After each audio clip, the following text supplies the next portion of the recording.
सभी को जय मसीह की। प्रभु आप सबका आशीष दे। हमने पवित्र आत्मा के फल के बारे में देखा है, उसी के द्वारा हम थोड़ा सा देखेंगे परीक्षा के द्वारा आगे बढ़ने के बारे में। परीक्षा के द्वारा आगे बढ़ने के बारे में अगर याकूब 1:12 पढ़ेंगे तो यहाँ पर लिखा है, धन्य है वो मनुष्य जो परीक्षा में स्थिर रहता है, क्योंकि वो खरा निकलकर जीवन का वो मुकुट पाएगा जिसकी प्रतिज्ञा प्रभु ने अपने प्रेम करने वाले से की है। हालेलुया।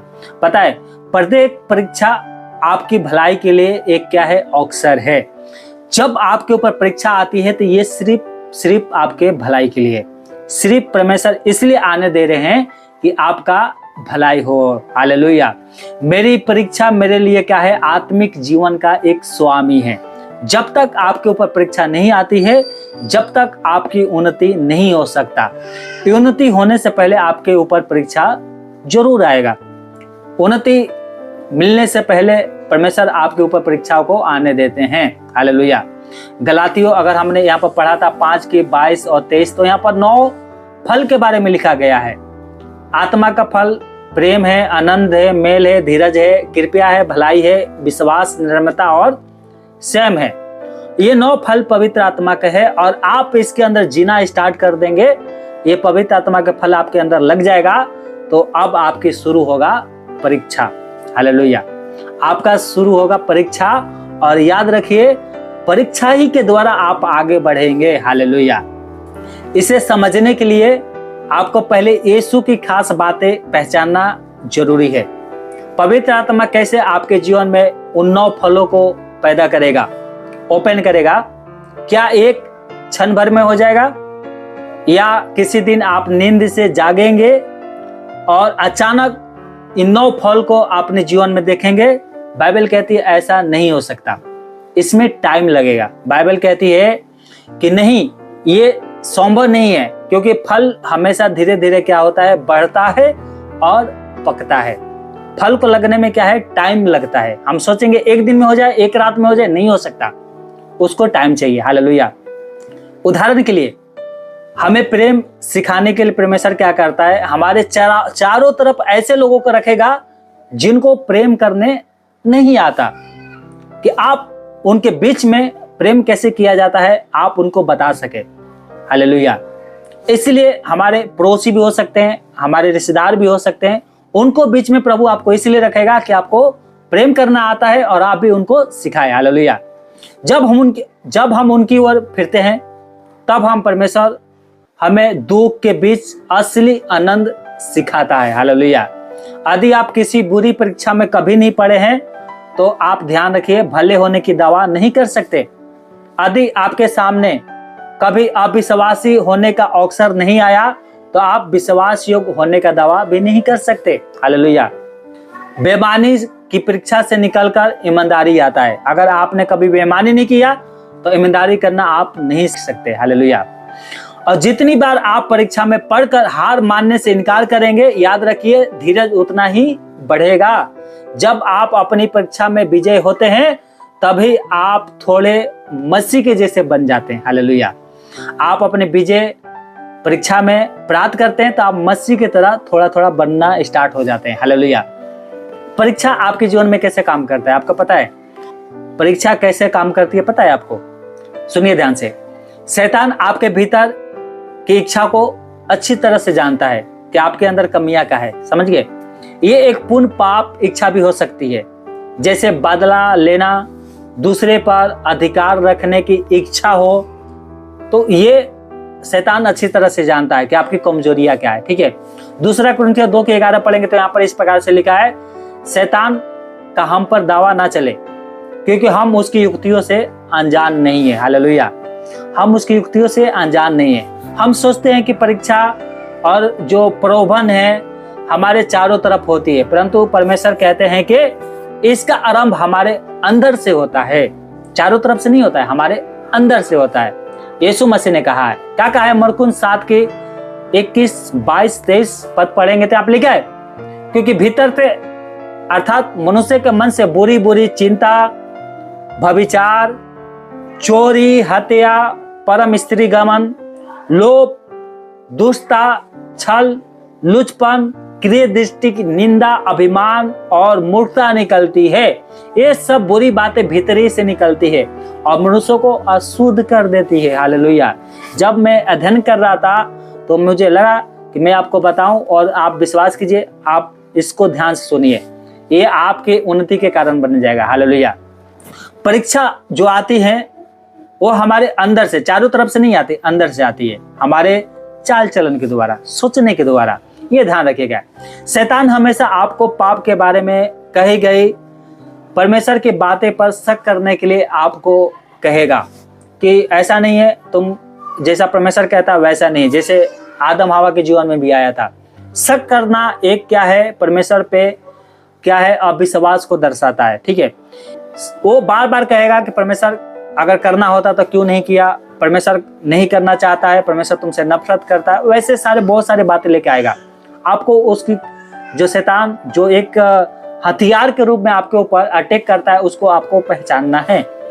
याकूब 4:1 में लिखा है, क्या लिखा है, तुम्हें लड़ाइयाँ और झगड़े कहाँ से आगे, क्या उन सुख विलाप से नहीं जो तुम्हारे अंगों में लड़ते फिरते रहते हैं। हालेलुया।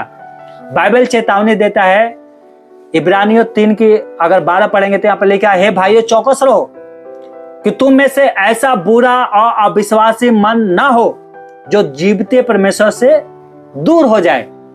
शैतान सच बोलने में पता है असामर्थी है, इसलिए वो क्या करता है, झूठ बोलता है। वरन बाइबल कहती है कि वो झूठ का पिता कहा गया है। अगर यूहन्ना 8:44 पढ़ेंगे तो वहां पर यीशु मसीह उसको झूठ का पिता कहता है। शैतान कहता है तुम इसके साथ जा सकते हो, किसी को कभी मालूम नहीं पड़ेगा, इससे तुम्हारी समस्या हल हो जाएगी। ये केवल एक छोटा सा पाप है, परंतु एक छोटा सा पाप एक छोटा सा गर्भ धारण भी है। याद रखिए, एक दिन वो निश्चित प्रकट हो जाएगी, परमेश्वर का वचन कहता है। शैतान कहता है तुम करो, परमेश्वर को पता नहीं चलेगा, पास्टर को पता नहीं चलेगा, तुम्हारा कुछ नहीं होगा, ये छोटा ही से तो पाप है, इसको करो। बाइबल कहती है एक छोटा सा पाप गर्भ में पड़ेगा और वो एक दिन बड़ा हो जाएगा। याकूब अगर 1 अध्याय और उसकी 14 से अगर हम 16 तक पढ़ते हैं तो यहाँ पर लिखा है, परंतु प्रत्येक व्यक्ति अपनी अभिलाषा में खींचकर और फंसकर परीक्षा में पड़ता है, फिर अभिलाषा गर्भवती होकर पाप को जनती है, और जब पाप बढ़ जाता है तो मृत्यु को उत्पन्न करती है। हे मेरे भाइयों, धोखा ना खाओ, शैतान की बातों से धोखा ना खाओ, ये प्रभु का वचन कहता है। हालेलुया। अगर आप परीक्षा में हैं तो आप सुनिए, आप उससे बाहर भी निकल सकते हैं। परमेश्वर का वचन उससे बाहर निकलने के बारे में भी बताता है। हालेलुया। परमेश्वर शैतान की बातों को समझने में आपका मदद भी करेगा और उसका एक रास्ता भी बना के रखा है परमेश्वर आपके लिए। आप उससे बाहर कैसे निकलेंगे, सुनिए ध्यान से, आप परीक्षा से बाहर कैसे निकलेंगे या उस पर कैसे जीत सकते हैं, इसके बारे में मैं आपको बताता हूं। पता है प्रलोभन जो होता है ना, कैसे काम करता है पता है आपको, ये जानना अपने में फायदेमंद है, परंतु इस पर विजय प्राप्त करने के लिए आपको कुछ विशेष जरूरत है जो बाइबल हमें बताती है। हालेलुया। आपको पहली बात क्या है, घबराना नहीं है।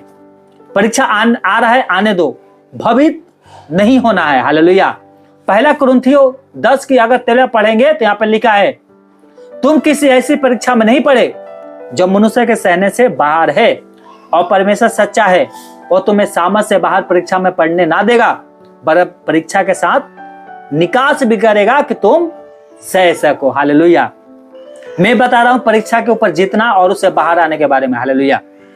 शैतान को उनकी परीक्षा लेने की जरूरत नहीं है, जो पहले से उसकी बुरी इच्छा को पूरी कर रहे हैं वो पहले से शैतान के हैं। परीक्षा इस बात की चिन्ह के शैतान आपसे घृणा करता है और आप सही रास्ते पर हैं। ये परीक्षा एक क्या है, चिन्ह है कि शैतान आपसे क्या करता है, घृणा करता है। आपके जीवन में परीक्षा नहीं है, आपके जीवन में दुख नहीं है, तो शैतान आपसे खुश है और परमेश्वर आपसे दुखी है। और आपके जीवन में परीक्षा है तो इतना बात समझ लो कि शैतान आपसे क्या करता है, घृणा करता है। हालेलुया। परीक्षा में पढ़ना पाप नहीं है, ये ध्यान रखिएगा। परीक्षा में पढ़ना पाप नहीं होता है। यीशु मसीह की भी परीक्षा हुई थी, फिर भी उन्होंने कभी भी पाप नहीं किया। परीक्षा पाप तभी बनती है जब उसमें आप हार जाते हैं। उदाहरण के लिए आप पक्षियों को देखो, आप पक्षियों को अपने सिर पर उड़ने से नहीं रोक सकते, परंतु उन्हें अपने बालों में घोंसला बनाने से जरूर उसको रोक सकते हैं। हालेलुया। आपके सर पे पक्षी उड़ सकता है, परंतु आप अपने बालों पर बैठकर घोषणा बनाने से जरूर उसको रोक सकते हैं, ये आपके अधिकार में है। वैसे ही शैतान है, वैसे ही शैतान है। इसी प्रकार से आप शैतान को अपने विचारों में सुझाव देने से नहीं रोक सकते कि ये गलत है, ये सही है।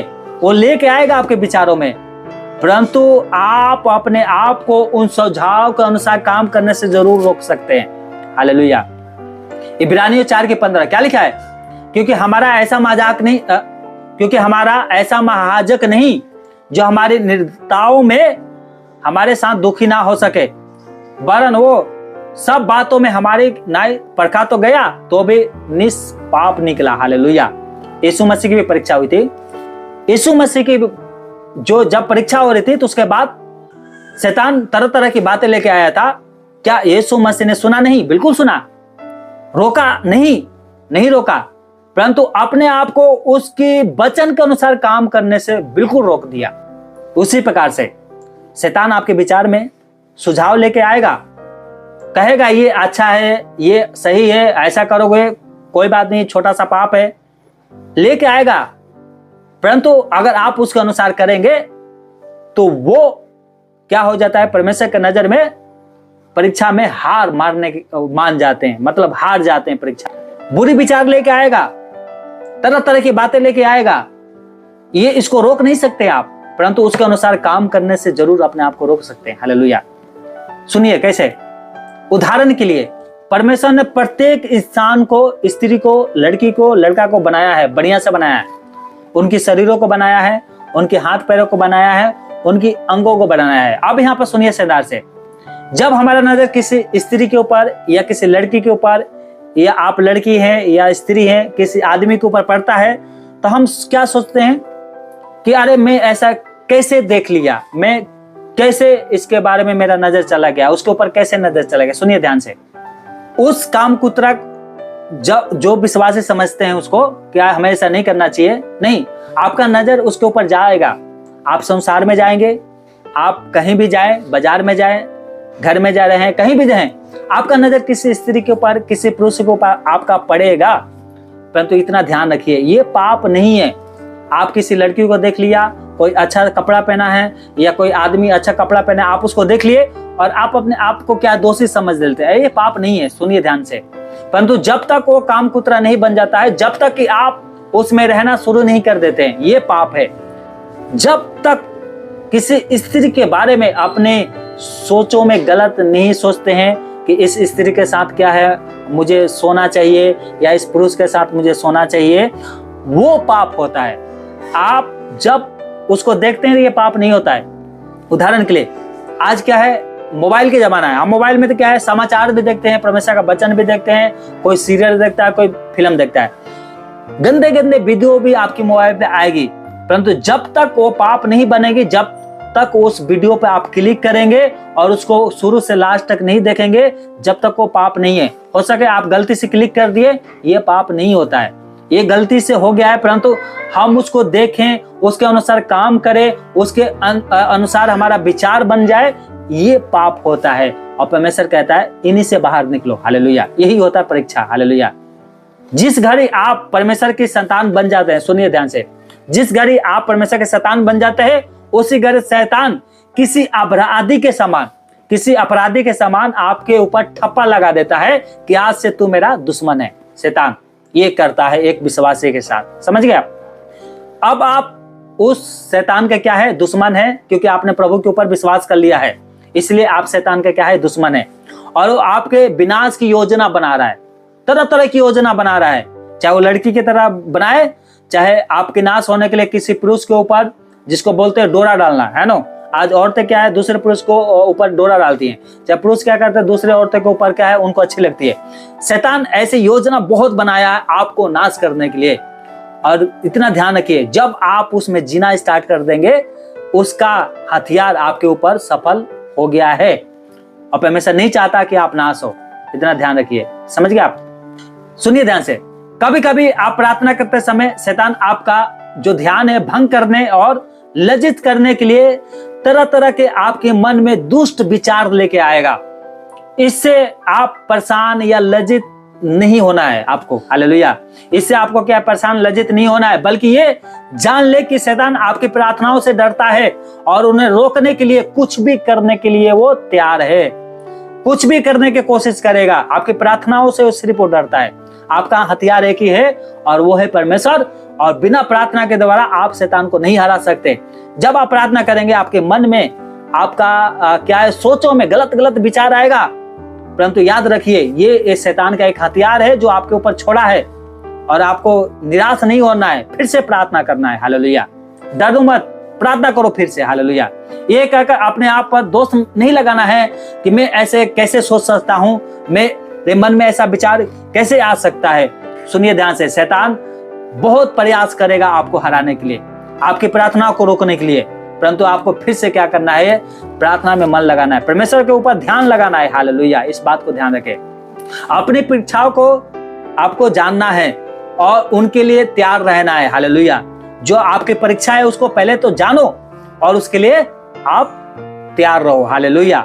कुछ पता है, कुछ प्रॉब्लम ऐसी होती है जो क्या है, परीक्षा में जो आपको दर्द मिलता है अधिक चेतावनी देता है ना, आपको परेशान करता है। कुछ परीक्षा ऐसी होती है जो आपको परेशान नहीं करेंगी, ज्यादा परेशान नहीं करेंगे, हालेलुया। पता है, ऐसी परीक्षाओं में आपकी कमजोरियां को क्या करना है, समझना है, हालेलुया, जिन्हें आपको पहचानना जरूरी है, क्योंकि शैतान उन्हें जानता है, वो अच्छी तरह से जानता है। क्या बात आपको बुरी लगती है वो जानता है, और किस बातों में आप अपना आपा खो देते हैं वो भी जानता है। इसलिए बार बार आपको उन्हें क्या करेगा, वही बातों को आपके ऊपर लेके आएगा, ये आप ध्यान रखिएगा, हालेलुया। पतरस चेतावनी देता है। पतरस कहता है, पहला पतरस 5:8 पढ़ेंगे तो कहता है, सचेत हो और जागते रहो, क्योंकि तुम्हारा विरोधी शैतान गरजने वाले सिंह के नाई इस खोज में रहता है कि किसको फाड़ खाए, किसको फाड़ खाए। ये बात समझना है ना। कौन सी बात आपको, और शैतान वो जानता है कि कौन सी बात क्या है तुमको बुरी लगती है, कौन सी बात में तुम गुस्सा हो जाते हो, कौन सी बात में आपा खो देते हो, शैतान अच्छी तरह से जानता है। और बाइबल कहती है सचेत हो, जागते रहो, हालेलुया, जागते रहो, हालेलुया। अपने आप से पूछिए, मुझसे नहीं, अपने आप से पूछिए, सबसे ज्यादा मैं कब परीक्षा में पढ़ता हूं, सप्ताह के किस दिन, पूछना है अपने आप से, किसके साथ मैं सबसे ज्यादा परीक्षा में पढ़ता हूं, मित्र या सहयोगी के साथ, जो मित्र सहयोगी होते हैं उनके साथ, या अजनबी या जन समूह, या जब मैं एकांत में होता हूं। ये भी पूछिए, जब मैं परीक्षा में पढ़ता हूं तो कैसा महसूस करता हूं। हो सकता है जब आप थके हुए या अकेले या परेशान या निराश या किसी दबाव में, या शायद जब आप दुखित, क्रोधित, चिंतित हो, या बड़ी सफलता पाने या आत्मिक उन्नति के लिए बाद में भी हो सकता है। बहुत सारी बातें अपने आप से पूछना है कि मैं परीक्षा में कब पढ़ता हूँ। क्या मैं अकेले रहता हूँ तब परीक्षा में पढ़ता हूँ, या मैं अपने दोस्तों के साथ रहता हूँ जब परीक्षा में पढ़ता हूँ, अपने आप से पूछना है, ठीक है। मत्ती की पुस्तक 26 और उसके 41 पढ़िए, क्या लिखा है, 26 के 41 में लिखा है, जागते रहो, प्रार्थना करते रहो कि तुम परीक्षा में ना पढ़ो। आत्मा तैयार है परंतु शरीर दुर्बल है, हालेलुया। परीक्षा से बाहर आने के लिए प्रभु कह रहा है, जागते रहो, प्रार्थना करते रहो ताकि तुम परीक्षा में ना पढ़ो, हालेलुया। पहला थिस्सलुनीसियों 5 और 6-8 क्या लिखा है, इसलिए हमें औरों के नाई सोते ना रहे, पर जागते और सावधान रहे। हम तो दिन के हैं, विश्वास और प्रेम की झिलम पहनकर और उद्धार का आशा का टोप पहनकर सावधान रहे, हालेलुया। पहला पतरस 1:13 पढ़ेंगे तो यहाँ पे लिखा है, इस कारण अपनी अपनी बुद्धि की कमर बांधकर और सचेत रहकर उस अनुग्रह की पूरी आशा रखो जो यीशु मसीह के प्रकट होने के समय तुम्हें मिलने वाला है। पहला पतरस 4:7 पढ़ेंगे तो यहाँ पर लिखा है, क्या लिखा है, सब बातों का अंत तुरंत होने वाला है, इसलिए संयमी होकर प्रार्थना के लिए सचेत रहो। पहला पतरस 5:8 पढ़ेंगे, सचेत रहो और जागते रहो, क्योंकि तुम्हारा विरोधी शैतान गरजने वाले सिंह के नाई इस खोज में रहता है कि किसको फाड़ खाए। इफिसियों 4:27 पढ़ेंगे तो यहाँ पे लिखा है, शैतान को मौका मत दो, शैतान को अवसर मत दो। इफिसियों 4:27 पढ़ेंगे तो लिखा है। नीति वचन चेतावनी देता है, सलाह देता है हमें, नीति वचन हमें सलाह देता है। क्या सलाह देता है? नीति वचन 4:26-27 पढ़ेंगे तो लिखा है अपने पांव धरने के लिए मार्ग को समतल कर और तेरे सब मार्ग ठीक रहे, ना तो दाहिने मुड़ना और ना बाएं। अपने पांव को बुराई के मार्ग से पर चलने से हटा ले, अपने पांव को बुराई के मार्ग पर चलने से हटा दे। हालेलुया। नीति वचन 16 के 17 पढ़ेंगे तो लिखा है बुराई से हटना सीधे लोगों के लिए राजमार्ग है, जो अपने चाल चलन की चौकसी करता है और अपनी प्राण की रक्षा करता है। हालेलुया। जो अपने चाल चलन का रक्षा करता है और चौकसी करता है, वो अपने प्राण की रक्षा करता है। इतना ध्यान रखिएगा। हालेलुया। अगर आप परीक्षा में नहीं जीत पाते हैं तो सुनिए ध्यान से, आपको परमेश्वर से मदद मांगना है। हालेलुया। आप अपनी ताकत से नहीं जीत सकते, उसका उपाय यह कि है प्रभु से मदद मांगो। हालेलुया। परमेश्वर से सहायता मांगने के लिए विनती करना है प्रभु से। स्वर्ग में 24 घंटे इमरजेंसी उपलब्ध है आपकी प्रार्थना के लिए। हालेलुया। परमेश्वर चाहते हैं कि परीक्षा पर विजय पाने के लिए आप उनसे सहायता मांगे। उन्होंने कहा है भजन संहिता 50 की 15 में, और संकट के दिन मुझे पुकार, मैं तुझे छुड़ाऊंगा और तू मेरी महिमा करने पाएगा। हालेलुया। 24 घंटा स्वर्ग के दरवाजे आपके लिए खुला है, और रात दिन नहीं देखता। परमेश्वर थकता सोता नहीं है। 24 घंटे कहता है पुकार और मैं तुझे छुड़ाऊंगा और तू मेरी महिमा करने पाएगा। हालेलुया। भजन संहिता 50 के 15 में लिखा है तू मेरी महिमा करेगा, मैं तुझे छुड़ाऊंगा, संकट के दिन पुकार। हालेलुया। संकट के समय आपके पास परमेश्वर के साथ लंबी बातें करने का समय नहीं होता है, तो आप केवल उनको क्या करें, पुकारे। हालेलुया। सिर्फ उनको पुकारे। हालेलुया। लंबे बात करने के लिए नहीं, पुकारो। हालेलुया। दाऊद ने प्रभु को पुकारा, प्रभु ने सुना। दानियल ने प्रभु को पुकारा, परमेश्वर ने सुना। पतरस ने पुकारा, परमेश्वर ने बिल्कुल सुना। हालेलुया। पौलुस ने परमेश्वर को पुकारा, प्रभु ने सुना। हालेलुया। और बाइबल कहते हैं दूसरे हजारों ने संकट के समय परमेश्वर की सहायता के लिए परमेश्वर से प्रार्थना की और परमेश्वर ने उनको क्या किया, संकट से छुड़ाया। बाइबल इस बात की गारंटी देती है कि यीशु हमारे संग्रह में हमारी परीक्षाओं के प्रति दया करने वाला है। हालेलुया। यीशु मसीह हमारे ऊपर दया करने वाला परमेश्वर है। इब्रानियों 4 और उसकी 15-16 क्या लिखा है, क्योंकि हमारा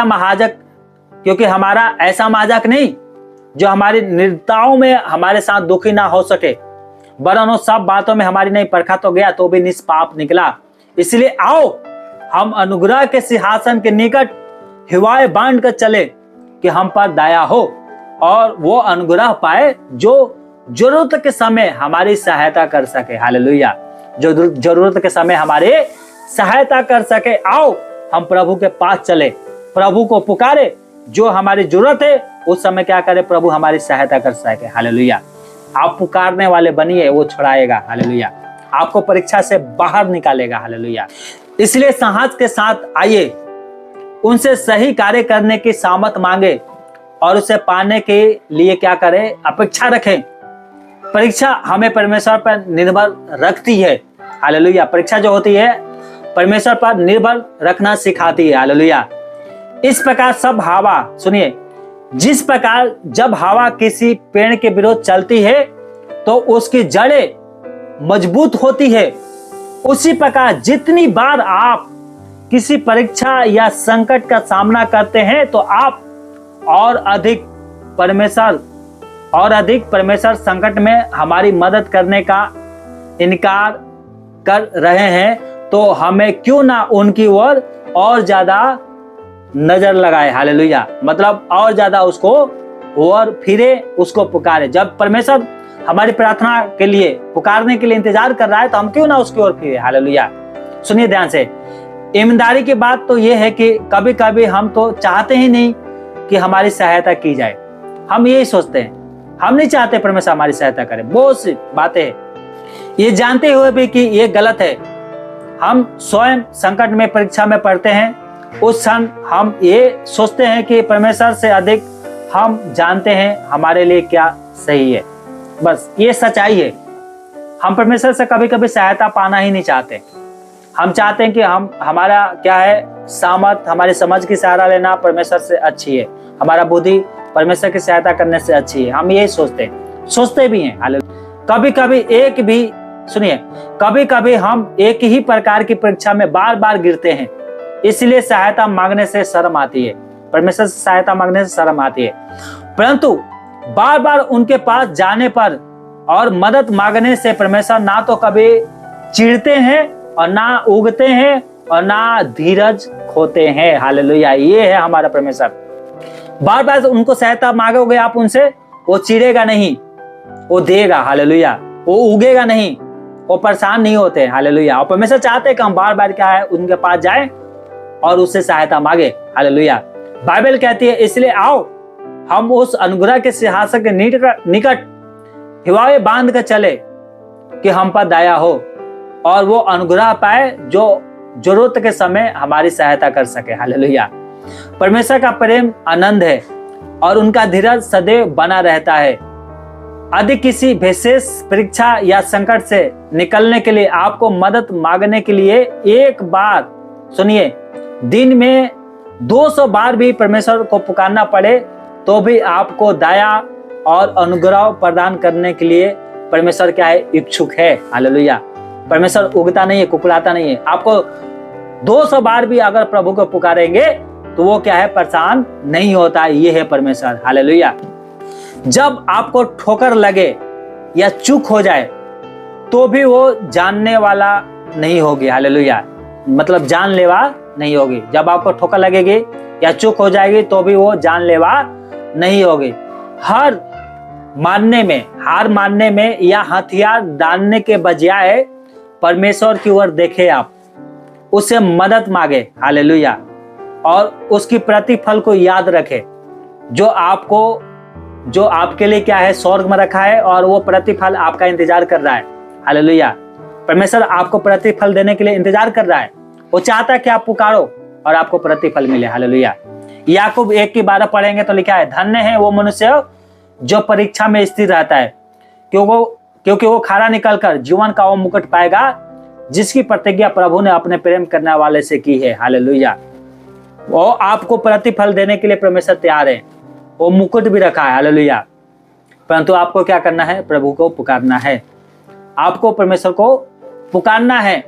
परमेश्वर कभी उगेगा नहीं।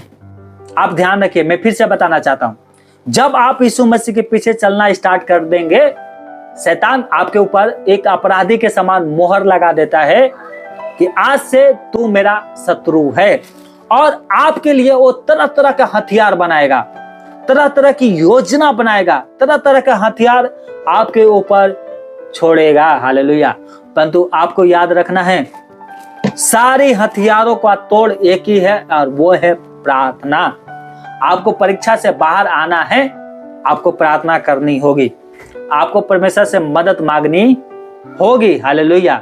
और परमेश्वर क्या करेगा? आपकी मदद करेगा। हालेलुया। परमेश्वर आपकी क्या करेगा? मदद करेगा। परमेश्वर आपकी सहायता करेगा। हालेलुया। अगर आपके जीवन में, सुनिए ध्यान से, इसको हम खत्म करते हैं, ध्यान से सुनिए मेरी बात है।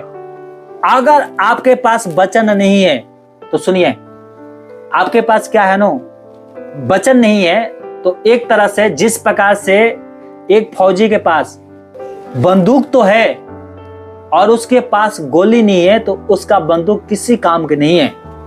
बाइबल कहती है कि तुम्हारे पास अगर मेरा वचन नहीं है तो तुम्हारा बंदूक क्या है? खाली है। बंदूक क्या है? खाली है। और परमेश्वर का वचन क्या है? गोली है। हालेलुया। आपके पास हथियार है परंतु आपके पास गोली नहीं है तो आप कभी भी जीत नहीं पाएंगे। तो गोली पाने के लिए क्या करना पड़ेगा?